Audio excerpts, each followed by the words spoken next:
Life-changing micro-habits. The health trend in 2025 is not about big changes or noticeable changes, but about small but steady changes that can be continued without wavering. If you try to make big changes suddenly, there are many difficulties and it takes a lot of energy. In addition, the possibility of success in the change is low. This is because psychological resistance is high and you have to exert a lot of motivation. Therefore, it means that you need a strategy to pay attention to small and subtle but essential changes from the beginning of the plan and thoroughly implement them one by one. This is called a micro-habit. Micro-habits refer to very small habit steps that you build in your daily life to achieve long-term and large goals. Hello? This is your Healthy Life channel.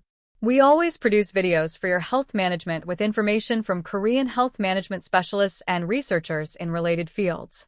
Is there anyone who hasn't subscribed yet? Please subscribe and like right now. And please share it with the people around you so that everyone can live a healthy life. Even if you have a big and ambitious goal, instead of achieving it all at once, break it down into small, actionable habits and practice them one by one.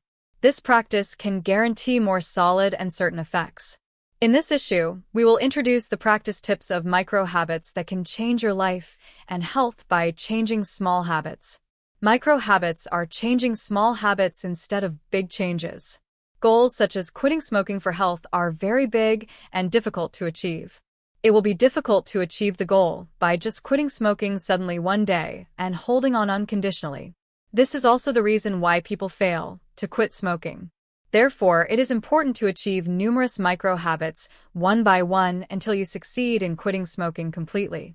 That is why I also recommend establishing 100 micro-habits for quitting smoking during my smoking cessation counseling. I advise that micro-habits are what make quitting smoking a little less difficult, but make it possible to quit smoking for sure.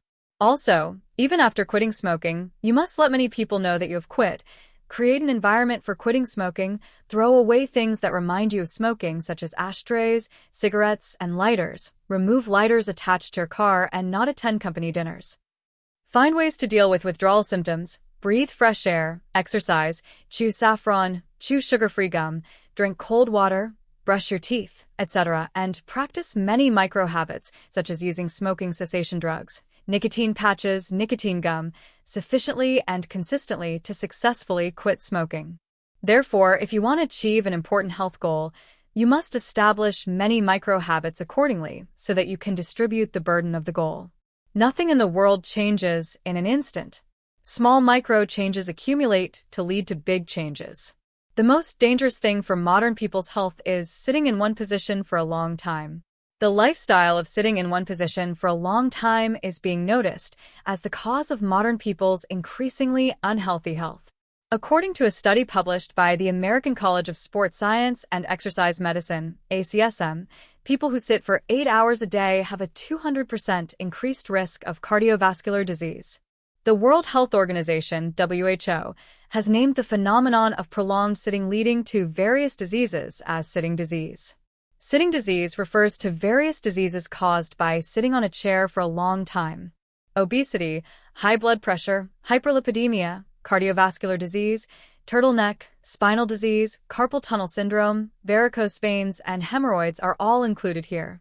In particular, sitting still causes stagnation in blood circulation and supply, which in turn increases the risk of various vascular diseases. Sitting disease can be said to be a civilization disease that originated from modern people's lifestyles. Even now, with the spread of digital media and changes in office work and leisure activities, the lifestyle of sitting still in front of a computer or smartphone for a long time is becoming increasingly widespread. Koreans are particularly vulnerable to these changes. Therefore, the possibility of losing their health is very high. According to a survey by the Korea Communications Commission, the average daily smartphone/PC usage time of Koreans was approximately 5 hours. Excluding the average sleep time of 7 hours, about 1/3 of active time is spent using digital devices. This is a very high level even on a global scale. The fact that the time spent using smartphones/PCs has increased so rapidly also means that people are spending more time in one position. The reason why sitting for a long time shortens life is that if you spend a long time in one position, various health risks can arise. It can directly raise the red light for eye health. When you focus on the screen of a digital device, the number of times you blink decreases. While the normal number of blinks is 26 times per minute, it decreases by about 60% to 11.6 times when using a digital device. When the number of blinks decreases and the amount of tears decreases, it can cause symptoms such as dry eyes, eye heat and bloodshot eyes, decreased vision, and headaches. A research paper published in 2016 by the Mayo Clinic, a world-renowned medical institution in the United States, begins with the sentence, "Sitting too much kills." This means that sitting for a long time will inevitably shorten your life. If you sit for a long time, your blood circulation stagnates. If you stay in one position for a long time, it can strain your blood vessels and heart, cause varicose veins and edema, and cause various cardiovascular diseases. If you sit for a long time, your muscles weaken. If you don't move around much, muscles that you don't use will weaken quickly, and in particular, your thigh and calf muscles can decrease rapidly. If you sit for a long time, your metabolism slows down, and your energy consumption decreases. As a result, fat accumulation in your body can accelerate and become chronic. If you sit for a long time, your blood stagnates and your hormone secretion function also decreases, which can lead to hormonal imbalances throughout your body. In particular, if you stay in one position for a long time without moving, the stress hormone cortisol increases, while other essential hormones may stop being secreted or decrease. This can weaken your immune function. The term sedentary is used in English to describe sitting for a long time. Recently, research has been pouring in on the risks of a sedentary lifestyle. A study published in the Proceedings of the National Academy of Sciences warns that the longer you sit, the higher your risk of dementia. Another statistical study confirmed that cancer occurrence and sedentary behavior are closely related. According to the American Cancer Society, people who sit for more than 6 hours a day have a 19% higher mortality rate than those who sit for less than 3 hours. A research team at the University of Calgary in Canada confirmed that people with a sedentary lifestyle have a 4 times higher risk of stroke than active adults. In addition, a sedentary lifestyle is closely related to diabetes and heart attack. It also increases the risk of obesity and increases the risk of developing high blood pressure, hyperlipidemia, diabetes, musculoskeletal diseases, and cardiovascular diseases. When we sit, various metabolic activities in our body also slow down or stop. Muscle movement almost disappears. The longer we sit, the worse our blood circulation becomes, our breathing becomes shallow, and hormone secretion does not work well. In addition, metabolic function decreases to conserve energy. In preparation for the next time you move, you store energy in the form of fat, and this accumulated fat puts a great burden on your blood vessels and heart.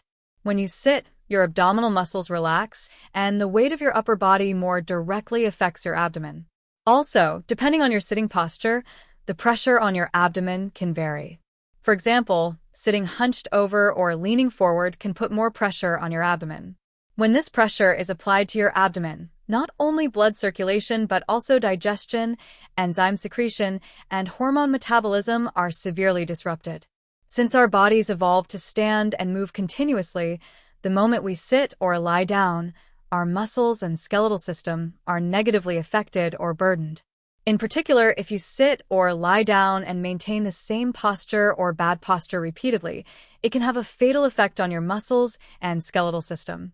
This can lead to herniated lumbar and cervical discs, turtleneck syndrome, and carpal tunnel syndrome, which can ultimately lead to a significant increase in mortality. As the time spent sitting on a chair increases, energy consumption decreases significantly, which lowers the total daily energy consumption and increases the risk of obesity. Recently, research results have been published that a sedentary lifestyle causes obesity and secondary increases the risk of developing various cancers such as colon cancer, breast cancer, ovarian cancer, and uterine cancer. In order to avoid the numerous health risks caused by a sedentary lifestyle, you need to establish a health strategy that allows you to move your body frequently by establishing many microhabits that allow you to move your body in advance. To do this, you need to create microhabits that cause various movements and put them into practice. Let's learn about the practice of microhabits that allow you to move your body frequently. For modern people, more important than exercise is the mindset and lifestyle of trying not to stand or sit in one position for a long time. It is necessary to make a conscious effort to avoid sitting or standing for long periods of time while maintaining one posture. It is essential to develop the habit of stretching each part of the body as much as possible at least once an hour. For movement microhabits, it is important to move frequently, create an environment that allows movement, have a lifestyle that moves a lot, and have the mindset to move frequently. In particular, in order to move frequently, it is essential to use transportation as inconveniently as possible and practice stretching at least once an hour.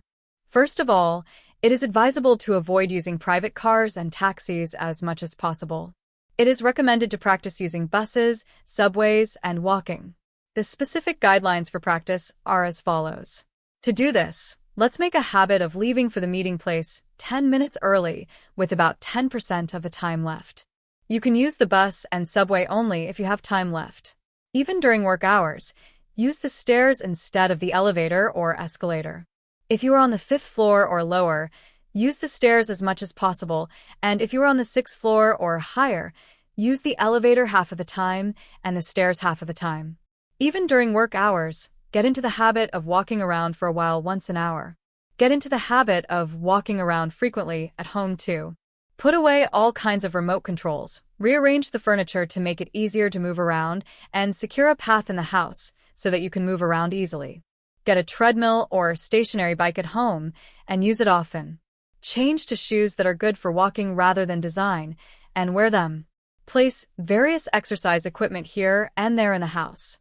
Use the exercise equipment at least once a day. Get grip strength machines or small dumbbells and keep them close by and exercise frequently. When taking a walk in a nearby park, use all the exercise equipment without fail. Do simple exercises when you wake up in the morning and stretch to relax your muscles before going to bed at night. Be sure to walk for at least 20 minutes after a meal. If it rains, do it indoors at the company. When meeting friends or acquaintances, instead of drinking or eating indoors, go trekking or walking in the park or forest. Change your hobbies little by little from static hobbies indoors to active hobbies that use your body a lot. For reference, the current average life expectancy of Koreans is said to be 90 years for women and 86 years for men as of 2024, one of the longest average life expectancies in the world. It has increased by a whopping 5 years compared to 10 years ago, and the average life expectancy of Koreans is increasing every year. I hope you all always watch our Healthy Life channel and maintain a healthy life. Was today's content helpful? Don't forget to subscribe and like and set notifications, and be sure to click all of them right now. I will come back next time with more useful content with informative information from Korean health management experts. Thank you for watching.